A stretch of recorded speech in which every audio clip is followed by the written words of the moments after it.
केमिति अछ रे भल अछ आशा करूची तुमे माने समस्ते भल थिबा।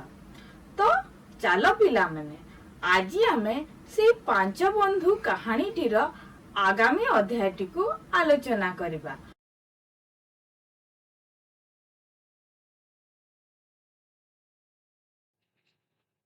पिला माने आमे पूर्वरु कौन पढ़िथिले टिके मने पकाओ तो।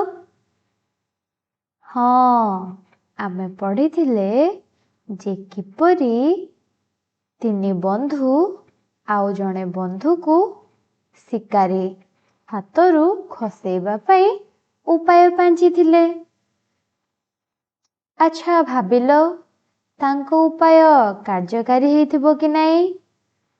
सेमाने मंथरक को शिकारी हाथरू खसाई आनी पारिथिबे कि नाही। चलो आमे परवर्ती आधार रे सेही कथा जानिबा। आसो आमे ए कहानी माध्यम रे परे कौन सबु हेइची जानिबा। मु एबे कहानीटी को पढ़ुची तमे माने मन देई सुन। काऊ जेमिति भाबे थिला ठीक सेमिति हेला। शिकारी देखिला हरिण भूई रे पड़ी रहिछि ओ काऊ तार आखि को खुंपुछि। तारी जालरू खसी जाइथिबा हरिण को से चिन्हि पारिला। से तार धनु को कइछ पाखरे पकाई दे हरिण को उठाई आनिबा को गला। मंथरक मुक्त होई पोखरी भितरे लुचि गला। शिकारी हरिण निकट को आसिबा मात्र के चित्रांग उठी दौड़ी पळाइला। काऊ उड़ी जाई गछ उपरे बसिला। शिकारी फेरी आसी देखिला कइछ मध्य खसी जाइछि। कइछ किंबा हरिण को न पाई से घर को फेरिला। से आखि आड़ुआड़ू चली जिबा परे चारि बंधु जाक महा आनंद रे एकाठी मिसी परस्पर को आलिंगन कले। सेमाने ह्रद को फेरी जाई आनंद रे काल जापन कले। विपद समय रे प्रकृत बंधु माने परस्पर को सहाय्य करते। पिला माने मो सह आउ थरे कहानीटी को पढ़। काऊ ठीक जेमिति भाबिथिला सेमिति हेला। शिकारी देखिला हरिण भूई रे पड़ी रहिछि ओ काऊ तार आखि को खुंपुछि। तारी जालरू खसी जाइथिबा हरिण को से चिन्हि पारिला। से तार धनु को कइछ पाखरे पकाई दे हरिण को उठाई आनिबा को गला। मंथरक मुक्त होई पोखरी भितरे लुचि गला। शिकारी हरिण निकट को आसिबा मात्र के चित्रांग उठी दौड़ी पळाइला। काऊ उड़ी जाई गछ उपरे बसिला। शिकारी फेरी आसी देखिला कइछ मध्य खसी जाइछि। कइछ किंबा हरिण को न पाई से घर को फेरिला। से आखि आड़ुआड़ू चली जिबा परे चारि बंधु जाक महा आनंद रे एकाठी मिसी परस्पर को आलिंगन कले। सेमाने ह्रद को फेरी जाई आनंद रे काल जापन कले। विपद समय रे प्रकृत बंधु माने परस्पर को सहाय्य करते।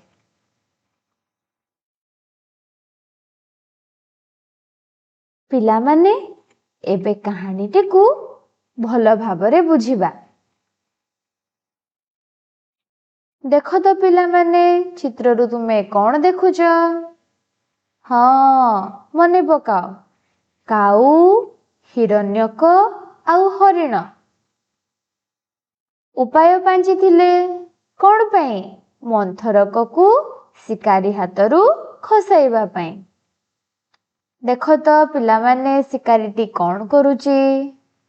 ହଁ, ଶିକାରୀଟି ପୋଖରୀରେ ଗାଧୋଉଛି। ପିଲାମାନେ, କାଉର ଉପାୟ କ'ଣ ଥିଲା? ମନେ ପକାଅ। ହଁ, କାଉର ଉପାୟ ଥିଲା ଯେ ହରିଣଟି ଅଚେତ ଅବସ୍ଥାରେ ପଡ଼ି ରହିବ ଆଉ କାଉ ତାର ମୁଣ୍ଡକୁ ଖୁମ୍ପିବ। କାଉର ଉପାୟ ଅନୁସାରେ ଠିକ୍ ସେମିତି ହିଁ ହେଲା। ଆଉ ଯେତେବେଳେ ଶିକାରୀ ସେ ହରିଣକୁ ଦେଖିଲା, ଚିହ୍ନି ପକେଇଲା ଇଏ ସେଇ ହରିଣ ଯିଏକି ଜାଲରୁ ଖସି ଯାଇଛି।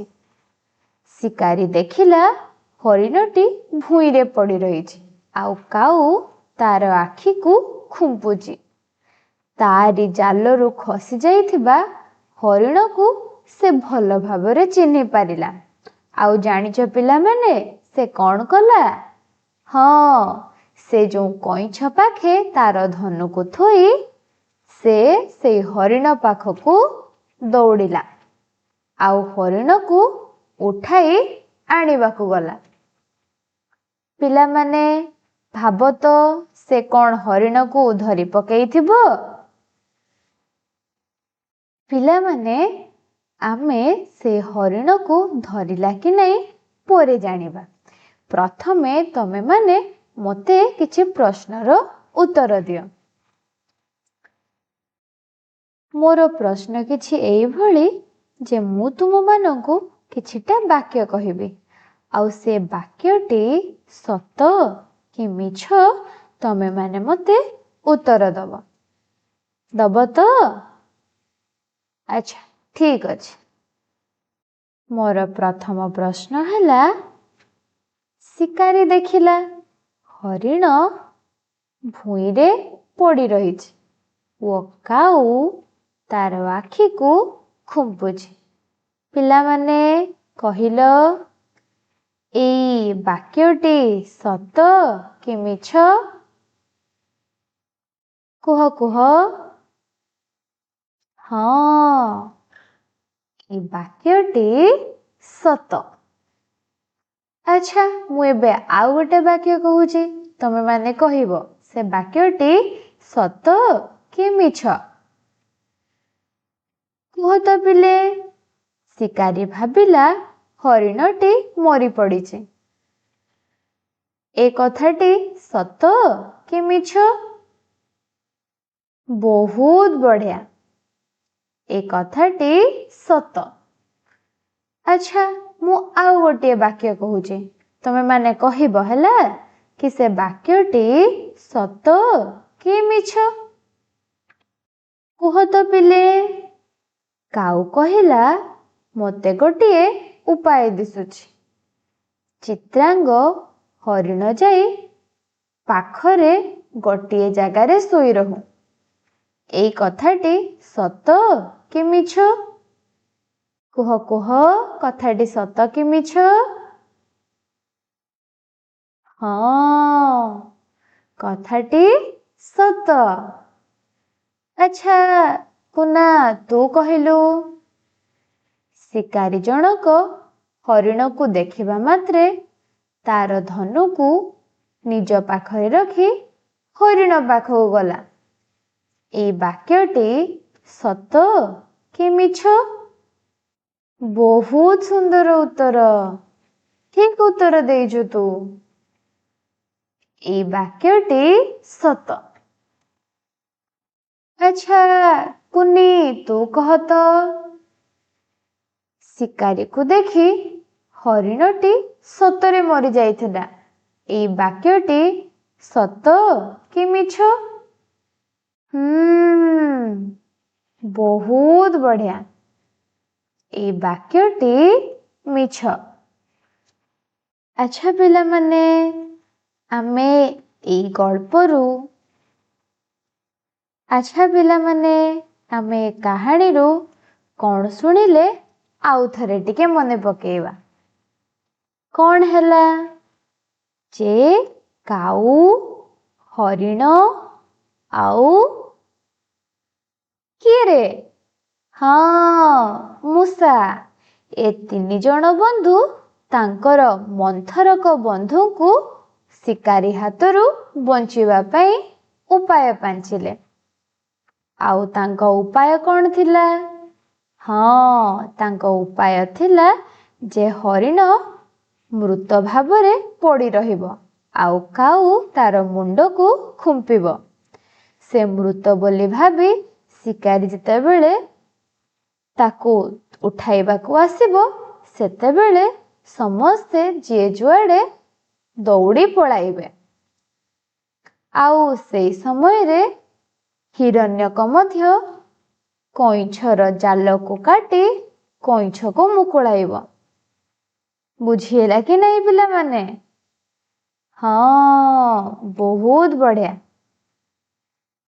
ପିଲାମାନେ, କାଉର ଉପାୟ ଅନୁସାରେ ଠିକ୍ ସେମିତି ହିଁ ହେଲା। ଶିକାରୀ ଭାବିଲା ହରିଣଟା ମରି ପଡ଼ିଛି। ସେ ତାର ଧନୁଷର କଇଁଛ ନିକଟରେ ଛାଡ଼ି ଦେଇ ହରିଣକୁ ନେବାକୁ ଆସିଲା। ଇତିମଧ୍ୟରେ ହିରଣ୍ୟକ ବି ତାର ଦାନ୍ତରେ ସେ ଘାସ ଦଉଡ଼ିକୁ କାଟି ମନ୍ଥରକକୁ ମୁକୁଳାଇ ଦେଲା। ପିଲାମାନେ କୁହ ତ, ମନ୍ଥରକକୁ ଶିକାରୀ କ'ଣ ଆଉ ଥରେ ଧରିପାରିବ? ଆଚ୍ଛା, ଜାଣିନ? ଚାଲ ବୁଝିବା। ଯେତେବେଳେ ମୂଷାଟି ମନ୍ଥରକର ସୂତା ଦଉଡ଼ିକୁ କାଟିଲା, ସେତେବେଳେ ସେମାନେ ପଳାୟନ କଲେ। ଆଉ ଶିକାରୀ ମଧ୍ୟ କାହାକୁ ବି ଧରିପାରିଲା ନାହିଁ। ପିଲାମାନେ, ଏବେ ଆମେ ଆଉ କିଛିଟା ପ୍ରଶ୍ନ ଏଇ ଗଳ୍ପ ସମ୍ପର୍କିତ ଆଲୋଚନା କରିବା। ତମେମାନେ ମୋତେ ଗୋଟିଏ ଶବ୍ଦରେ ବାକ୍ୟର ଉତ୍ତର ଦେବ। ଦେଖ ତ ପିଲାମାନେ, ପ୍ରଥମ ପ୍ରଶ୍ନ କ'ଣ ଅଛି? ହଁ, ମୋର ପ୍ରଥମ ପ୍ରଶ୍ନ ହେଲା, କଇଁଛକୁ ବନ୍ଧନରୁ ମୁକ୍ତ କରିବା ପାଇଁ ଦଉଡ଼ି କିଏ କାଟୁଛି? ମୋର ଦ୍ୱିତୀୟ ପ୍ରଶ୍ନ, ମୂଷା ତାର ଦାନ୍ତରେ କ'ଣ କାଟୁଛି? ମୋର ତୃତୀୟ ପ୍ରଶ୍ନ, ଏ ଘଟଣାଟି କେଉଁଠାରେ ଘଟୁଛି? ପିଲାମାନେ ଉତ୍ତର ଦିଅ। ମୋର ପ୍ରଥମ ପ୍ରଶ୍ନ ଥିଲା, କଇଁଛକୁ ବନ୍ଧନରୁ ମୁକ୍ତ କରିବା ପାଇଁ ଦଉଡ଼ି କିଏ କାଟୁଛି? ଆଚ୍ଛା କହିଲ ପିଲାମାନେ, ଦଉଡ଼ି କାଟିବା କାମ କୋଉ ବନ୍ଧୁର ହୋଇଥିବ? ମୂଷାର। ଆଚ୍ଛା, ମୂଷାର ନାଁ କ'ଣ ଥିଲା? ହଁ, ବହୁତ ବଢ଼ିଆ। ମୂଷାର ନାଁ ହିରଣ୍ୟକ ଥିଲା। ଆଚ୍ଛା ପିଲାମାନେ, ମୋର ଦ୍ୱିତୀୟ ପ୍ରଶ୍ନ କ'ଣ ଥିଲା? ବହୁତ ବଢ଼ିଆ। ମୋର ଦ୍ୱିତୀୟ ପ୍ରଶ୍ନ ଥିଲା, ମୂଷା ତାର ଦାନ୍ତରେ କ'ଣ କାଟୁଛି? କହିଲ ପିଲେ, ମୂଷା ତାର ଦାନ୍ତରେ କ'ଣ କାଟୁଥିଲା? ଦଉଡ଼ି। ଆଚ୍ଛା ପିଲାମାନେ, ମୋର ତୃତୀୟ ପ୍ରଶ୍ନ କ'ଣ ଥିଲା? ହଁ, ମୋର ତୃତୀୟ ପ୍ରଶ୍ନ ଥିଲା, ଘଟଣାଟି କେଉଁଠାରେ ଘଟୁଛି? କୁହ ତ ପିଲାମାନେ, କ'ଣ ଥିଲା? କ'ଣ ବୁଝିଥିଲ? ଶିକାରୀଟି କୋଉଠି ଥିଲା? ହଁ, ଯେତେବେଳେ ଶିକାରୀଟି ପୋଖରୀକୁ ଗାଧୋଇବା ପାଇଁ ଓହ୍ଲାଇଥିଲା, ସେତେବେଳେ ଏଇ ଘଟଣାଟି ଘଟିଥିଲା। ତେଣୁ ଘଟଣାଟି କୋଉଠି ଘଟିଥିଲା? ହଁ, ପୋଖରୀ ନିକଟରେ। ବହୁତ ବଢ଼ିଆ ଉତ୍ତର ଦେଲ। ଚାଲ ଏବେ କାହାଣୀରେ କ'ଣ ହୋଇଛି ଜାଣିବା। ପିଲେ ଦେଖ, ମନ୍ଥରକ ମୁକ୍ତ ହୋଇ ପୋଖରୀ ଭିତରେ ଲୁଚିଗଲା। ଶିକାରୀ ତ ହରିଣକୁ ଉଠେଇବାକୁ ଆସୁଥିଲା। ଶିକାରୀ ଯେତେବେଳେ ହରିଣ ନିକଟକୁ ଆସିଲା, ସେ ଆସିବା ମାତ୍ରେ ଚିତ୍ରାଙ୍ଗ ହରିଣ ଉଠି ଦୌଡ଼ି ପଳାଇଲା। ଆଉ କାଉ କଥା ଜାଣିଛ ପିଲାମାନେ? କାଉ କ'ଣ କଲା? ଜାଣିଛ ତ, କାଉ ତ ଭଲ ଭାବରେ ଉଡ଼ିପାରେ। କାଉ ବି ଉଡ଼ିଯାଇ ଗଛ ଉପରେ ବସିଲା। ଶିକାରୀ କାହାକୁ ବି ନ ପାଇ ଫେରି ଆସିଲା। ନା ସେ କଇଁଛକୁ ଧରିପାରିଲା, ନା ସେ ହରିଣକୁ ଧରିପାରିଲା। କଇଁଛ କିମ୍ବା ହରିଣକୁ ନ ପାଇ ସେ ମନ ଦୁଃଖରେ ଘରକୁ ଫେରିଲା। ଆଉ ପିଲାମାନେ ଜାଣିଛ ତାପରେ କ'ଣ ହେଇଥିବ? ଯେତେବେଳେ ଶିକାରୀ ଆଖି ଆଢୁଆଳରୁ ବହୁ ଦୂର ଗଲା, ସେତେବେଳେ ଚାରି ବନ୍ଧୁ ଯାକ ମହା ଆନନ୍ଦରେ ଏକାଠି ମିଶି ପରସ୍ପରକୁ ଆଲିଙ୍ଗନ କଲେ। ଦେଖୁଛ ତ ପିଲାମାନେ, ତାଙ୍କ ମଧ୍ୟରେ ବନ୍ଧୁତାର ସମ୍ପର୍କ କେତେ ଦେଖୁଛ ତ ପିଲାମାନେ, ତାଙ୍କ ଭିତରେ ବନ୍ଧୁତାର ସମ୍ପର୍କ କେତେ ସୁଦୃଢ଼।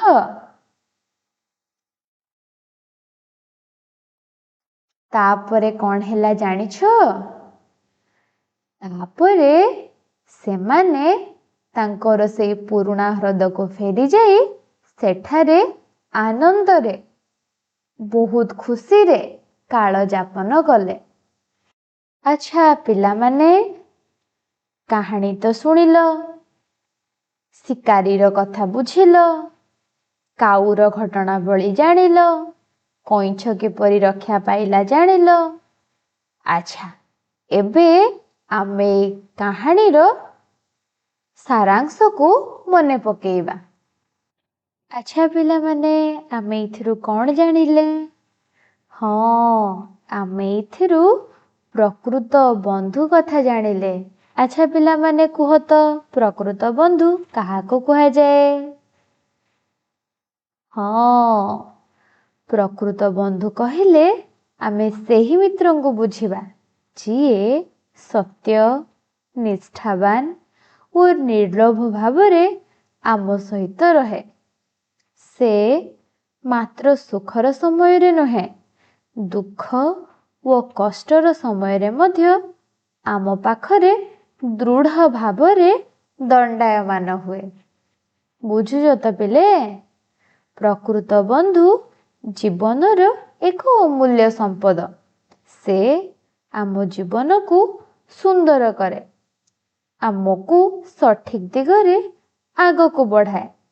ତେଣୁ ଆମେ ସବୁବେଳେ ପ୍ରକୃତ ବନ୍ଧୁଙ୍କୁ ମୂଲ୍ୟ ଦେବା ଉଚିତ ଓ ସେମାନଙ୍କ ସହିତ ସତ୍ୟ ଓ ନିଷ୍ଠାର ସମ୍ପର୍କ ରଖିବା ଉଚିତ। ପିଲାମାନେ, ଆମେ କାହାଣୀଟିକୁ ବୁଝିଲେ, ପଢ଼ିଲେ, ଜାଣିଲେ।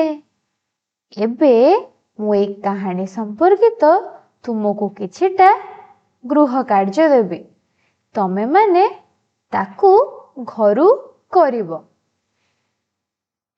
ମୋର ପ୍ରଥମ ପ୍ରଶ୍ନ, କିଏ ପୋଖରୀ ଭିତରକୁ ଡେଇଁ ପଡ଼ିଲା? ଦ୍ୱିତୀୟ ପ୍ରଶ୍ନ, ଶିକାରୀ ହରିଣ ନିକଟକୁ ଆସିବା ପରେ କ'ଣ ହେଲା? ପରବର୍ତ୍ତୀ ପ୍ରଶ୍ନ, କାଉ ଉଡ଼ିଯାଇ କେଉଁଠି ବସିଲା? ଶିକାରୀ କାହିଁକି ଘରକୁ ଫେରିଗଲା? ଶିକାରୀ ଚାଲିଯିବା ପରେ କେତେ ଜଣ ବନ୍ଧୁ ଏକାଠି ହେଲେ? ପରବର୍ତ୍ତୀ ପ୍ରଶ୍ନ, ବନ୍ଧୁମାନେ ପରସ୍ପରକୁ କିପରି ଆଲିଙ୍ଗନ କଲେ? ପରବର୍ତ୍ତୀ ପ୍ରଶ୍ନ, ସେମାନେ କେତେବେଳେ ବହୁତ ଖୁସି ହେଲେ? ଶେଷ ପ୍ରଶ୍ନ, ଗଳ୍ପଟିର ନାଁ କ'ଣ ଥିଲା? ପିଲାମାନେ, ଏ ସମସ୍ତ ପ୍ରଶ୍ନର ଉତ୍ତର ତମେମାନେ କରିବ, ହେଲା? ଖୁସିରେ ଶିଖିବା ସମସ୍ତଙ୍କ ଅଧିକାର। ନମସ୍କାର।